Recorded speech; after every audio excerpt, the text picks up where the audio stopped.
Alright, what's up everyone? This is NinjaDeathStrike bringing you another Pokemon Black and White Wi-Fi battle.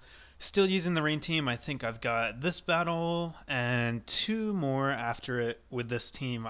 I'm still using the team quite a bit when I do battle. I really like it, but I know you guys are probably getting tired of seeing the same team every time, so I've got some videos with other teams I'll post once I'm through this series, but for now, we're sticking with the rain team. This is a battle against my buddy Silver, who I play against quite a bit, actually, and so he wanted to test out some guys. You can see if in the team preview, he had quite a few UU guys, but they're all definitely able to hold their own in OU, so he decided to try him out there, and I saw they had an Amphi-Bomb. That's obvious lead, so I'm not going to lead with Politoed. I'm just going to lead with Spike, my Ferrothorn, and I could have gotten my rocks up right here on the first turn. I'm not entirely sure why I didn't. Instead, I opt to go for the Leech Seed, which it's also a good choice. I seed the incoming Arcanine. Obviously, I can't stay in. Don't have Rain up yet. Not going to survive a Flare Blitz. So go into Naya, set up my Rain, and that is going to half the damage from this Flare Blitz. Ends up doing a pitiful amount.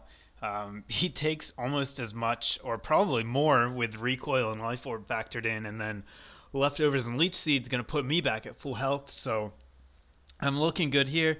I stay in to see if he has Wild Charge. He shows me that he does, but since I run a bulky Toad, which in my opinion is really the only way to go with Politoed, it just makes it so much more survivable, and you don't want to risk missing those Hydro Pumps and stuff and losing your Weather Inducer. So I really like the bulky Toad. It allows me to survive that Wild Charge pretty comfortably, and I protect to get a little bit of Leftovers recovery and then go back into Spike, take the resisted hit again, don't even take an eighth, and Arcanine's going to go down to Life Orb damage, or Iron Barbs damage actually. So in comes Mamoswine. I'm at high enough health where I know an Earthquake is going to hurt, but it's not going to kill me. So now I take the opportunity to get my rocks up.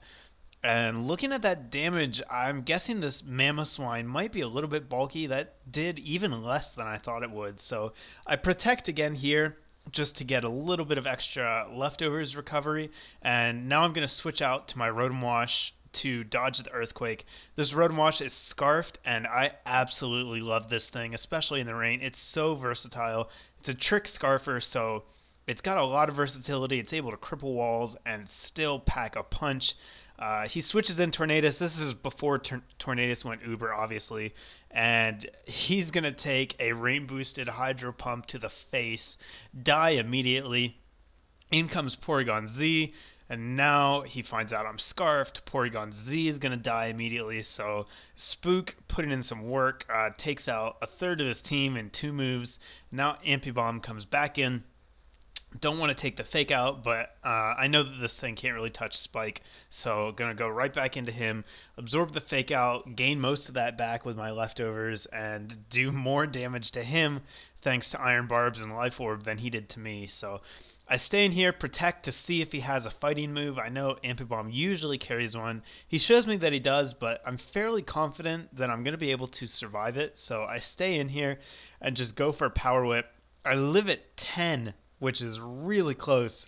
I thought I'd have more HP than that. It looks like I was actually in danger of being knocked out if he had hit for just a little bit more damage, but luckily I'm not.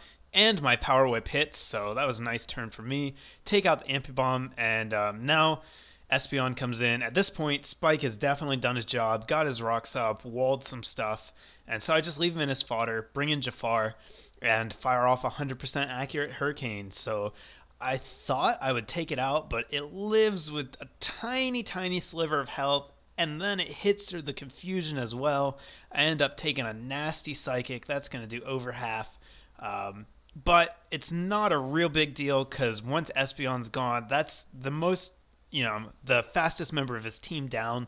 So that's really the only thing I needed Jafar for.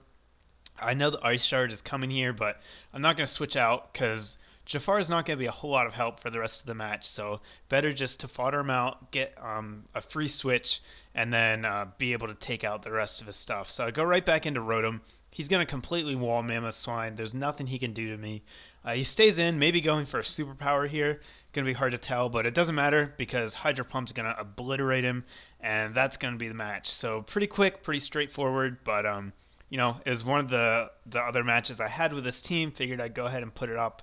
The next one is going to be a little bit more competitive, or a little closer, I guess, but I thought I'd put this one up first just to get it out there. It's been sitting on my computer for quite a while, as you can see, since I had a Thunderous, but hopefully you guys enjoyed it.